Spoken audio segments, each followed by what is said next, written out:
एक दिन एक बाप और उसका बेटा अपने गधे को लेकर दूसरे गांव जा रहे थे। दोनों गधे के साथ साथ पैदल चल रहे थे।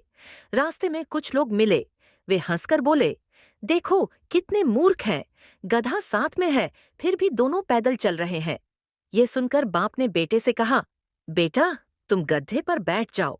अब बेटा गधे पर बैठ गया और बाप पैदल चलने लगा। थोड़ी दूर आगे गए तो कुछ लोग बोले, देखो कैसा बेटा है, खुद गधे पर बैठा है और बूढ़े बाप को पैदल चला रहा है। ये सुनकर बेटा तुरंत नीचे उतर गया और बोला, पिताजी आप बैठ जाइए। अब बाप गधे पर बैठ गया और बेटा पैदल चलने लगा। थोड़ी दूर आगे गए तो कुछ और लोग बोले, देखो कैसा बाप है, खुद गधे पर बैठा है और छोटे बच्चे को पैदल चला रहा है। ये सुनकर बाप ने बेटे से कहा, चलो हम दोनों ही गधे पर बैठ जाते हैं। अब दोनों गधे पर बैठकर चलने लगे। थोड़ी दूर आगे गए तो कुछ लोग फिर बोले, अरे देखो बेचारे गधे पर कितना अत्याचार कर रहे हैं, दोनों उस पर बैठे हैं।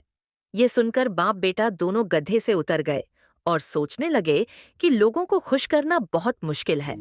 सीख, दुनिया में लोग कुछ न कुछ कहते ही रहते हैं, इसलिए दूसरों की बातों में आकर बार बार अपना फैसला नहीं बदलना चाहिए।